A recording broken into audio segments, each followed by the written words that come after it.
గుర్తుపెట్టుకో, జీవితంలో ఎప్పుడూ కూడా ఎవ్వరిని కూడా నా అని అస్సలు నమ్మకు. ఎందుకంటే మనకొచ్చేదాన్ని బట్టి మనం జీవించే విధానం ఉంటుంది. మనం ఇతరులకు ఇచ్చేదాన్ని బట్టి మన జీవితంలోని ఆనందం దాగి ఉంటుంది. జీవితంలో ఎవ్వరి మీద అంత నమ్మకం అనేది పెట్టుకోకండి. ఎందుకంటే ఎప్పుడు మాట్లాడతారో తెలియదు, ఎప్పుడు దూరం పెడతారో తెలియదు, ఎప్పుడు వదిలేస్తారో అస్సలు తెలియదు. ఎంత దూరంగా ఉంటే అంత మంచిది. జీవితంలో మన గతాన్ని చూసి ఏమాత్రం సిగ్గుపడకూడదు, పైగా గర్వపడాలి. ప్రతి ఒక్కరూ తప్పులు చేస్తారు, కానీ ఆ తప్పుల నుంచి జీవిత పాఠాలు నేర్చుకునేవారు కొందరే. మన గతమే మనకు అలాంటి పాఠాలు నేర్పుతుంది. నిజమే కదా? మనం కేవలం ఇతరుల కోసమే జీవించలేం. మనకు ఏది సరైనదో అదే చేయాలి. అది అవతల వారికి ఇబ్బంది కలిగిస్తుందన్నా, వారిని బాధిస్తుందన్నా మన కోసం మనం జీవించాల్సిందే. తప్పదు కదా? ఒక తెలివైన వ్యక్తి ఇతరుల తప్పుల నుంచి గుణపాఠాలు నేర్చుకుంటాడు. తెలివి లేనివాడు తన తప్పుల నుంచి నేర్చుకుంటాడు. జీవితంలో ఒక విషయం మంచిగా మారడానికి మనం వేచి చూడకూడదు. ఎందుకంటే అన్ని విషయాలు ముందు నుంచి మంచివై ఉంటాయి, లేదా ముందు నుంచి చెడ్డవయ్యే కదా ఉంటాయి. తుఫానును తట్టుకొని నిలిచినవే బలమైన చెట్లు. అలానే జీవితంలోని బలమైన తుఫాన్లనే కష్టాలను ఎదుర్కొని నిలిచిన వ్యక్తులే కదా తిరుగులేని వారిగా రూపాంతరం చెందుతారు. అవునా? జీవితం మొత్తం ఎగుడు దిగుడు దారిలోనే కొనసాగుతుంది. అయితే పైకి వెళ్ళినప్పుడు పొగరు పెరగకుండా, కిందకి వచ్చినప్పుడు బాధపడకుండా ముందుకు వెళ్ళినవాడే నిజమైన విజేత అంటే. జీవితం ఎంత ఇబ్బందిగా కనిపించినా సరే మనం సక్సెస్ సాధించగలిగే విషయాలు ఏవో కొన్ని ఖచ్చితంగా మిగిలే ఉంటాయి. అవి ఏంటో తెలుసుకో. జీవితం అనేది సైకిల్ తొక్కడం లాంటిది. బ్యాలెన్స్ పోకుండా ఉండాలంటే ముందుకు నువ్వు వెళ్తూనే ఉండాలి. జీవితంలో మనం అన్నిట్లో బెస్ట్గా ఉండాల్సిన అవసరం లేదు. మనం కోరుకున్న దానికోసం బెస్ట్గా ప్రయత్నిస్తే చాలు, అంతా మంచిగా మారుతుంది. మనం ఇష్టంతో చేసే పనులకు విజయాలు ఎక్కువ. ఎదుటి వారిలో మంచినే చూసే మనసుకు ప్రశాంతత ఎక్కువ. మర్చిపోయేవన్నీ గతాలు కావు, గుర్తున్నవన్నీ జ్ఞాపకాలు కాదు. మనం మర్చిపోకుండా చేసేవే జ్ఞాపకాలు. గుర్తుకు తెచ్చుకుందామని ప్రయత్నించినా గుర్తుకు రానిదే గతం అంటే. మనం మాట్లాడే మాటలు ఎదుటివారికి ఆ మాట అనేది చావాలనుకునే వారిని కూడా బ్రతికించేలా ఉండాలి, కానీ బ్రతుకున్న వారిని నిలువునా చంపేలా అస్సలు ఉండకూడదు. మాట్లాడే మాట చాలా జాగ్రత్త. బాధలో అయినా సంతోషంలో అయినా మన దగ్గర డబ్బున్నా లేకపోయినా, ఎవరు ఉన్నా లేకపోయినా సరే, నీకు నేనున్నా నేస్తాం అని తోడుండే వాళ్లే నీ నిజమైన మిత్రులు. తప్పు చేసి కూడా నిజాయితీ పరులుగా చలామణి అవుతున్న వారికంటే, ఏ తప్పు చేయకపోయినా నిజాయితీ నిరూపించుకోలేక తప్పుడు మనుషుగా ముద్రపడేవాళ్లే ఎక్కువగా ఉన్నారు. జీవితంలో అర్థం చేసుకునే మనుషులు మన దగ్గర ఉన్నప్పుడు కన్నీళ్లు కూడా ఆనంద బాష్పాలుగా మారుతాయి. అవును కదా? జీవితంలో ఎవరిని నా అని ఎప్పుడూ కూడా నమ్మకు. ఎందుకంటే నిజాయితీగా బ్రతకడానికి ఇది మన తాతలు బ్రతికిన రాతియుగం కాదు, కల్తీ మనుషులు బ్రతుకుతున్న కలియుగం. మనం మన కోసం చేసేది మనతోనే అంతరించిపోతుంది. ఇతరుల కోసం చేసేదే శాశ్వతంగా నిలిచిపోయి ఉంటుంది, అది మనం లేకపోయినా సరే. జీవితంలో ఏవీ నీ వెనుక రావు, నువ్వు సంతోషంతో గడిపిన క్షణాలు తప్ప. మనం సంపాదించింది ఏది మంది కాదు, ఒక్క మంచితనం, పుణ్యం తప్ప, ఎదుటి వారి హృదయంలో ప్రేమ తప్ప. ఇవి ఏవీ మనవి. కరుగుతున్న క్షణానికి, జరుగుతున్న కాలానికి, అంతరించే వయసుకి మిగిలిపోయే జ్ఞాపకమే మంచితనం. అదే మనకు ఖరీదైన ఆభరణం.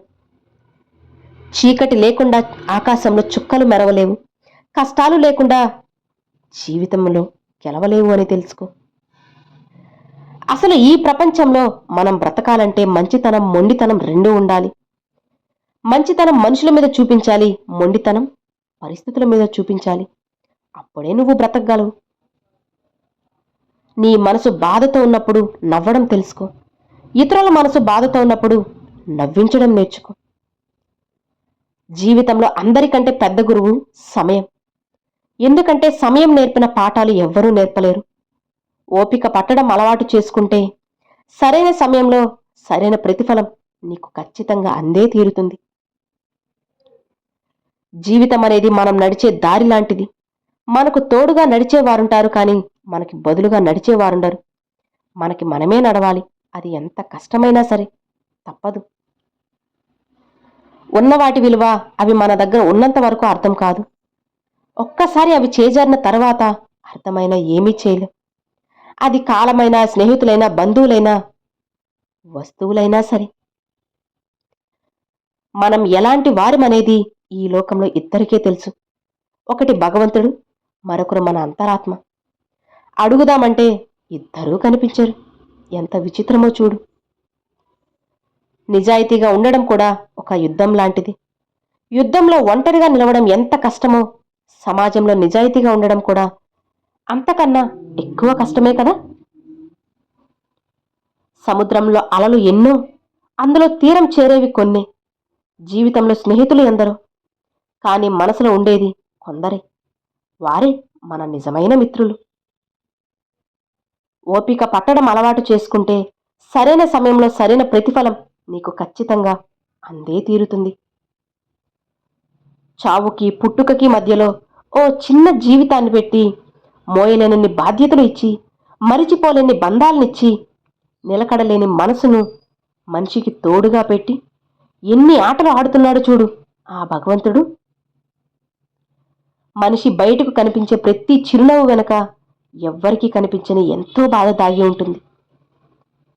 నువ్వెవరినైనా మోసం చేయగలిగావంటే దాని అర్థం మోసపోయిన వారు చేతకాని వారని కాదు, నీ స్థాయికి మించి నిన్ను నమ్మారని అర్థం చేసుకో.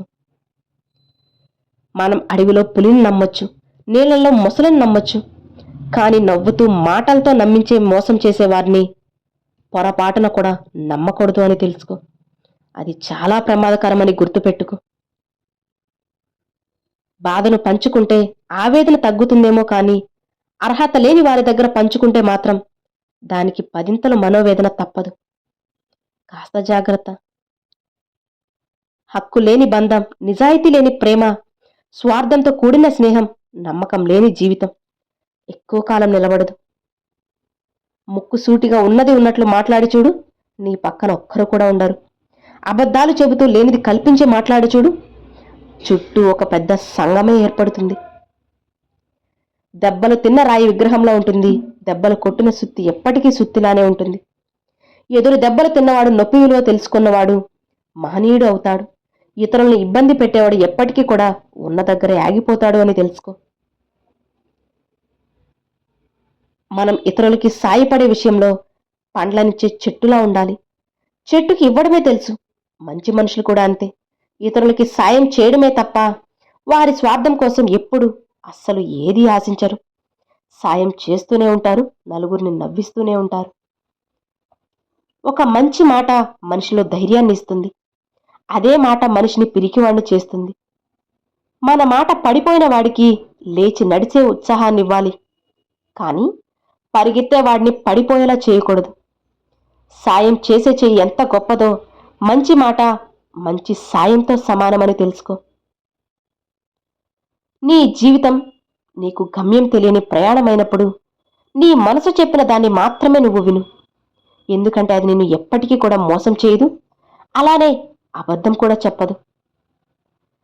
మనకు మనశ్శాంతి లేని సంపద, ఆరోగ్యం లేని ఆయుష్, అర్థం చేసుకోలేని బంధం, మనకు అవసరానికి కానరాని స్నేహం ఉన్నా ఒకటే, లేకపోయినా ఒకటే. వ్యర్థమే కదా, నిజమే కదా. అర్థమైందా? Thanks for watching friends.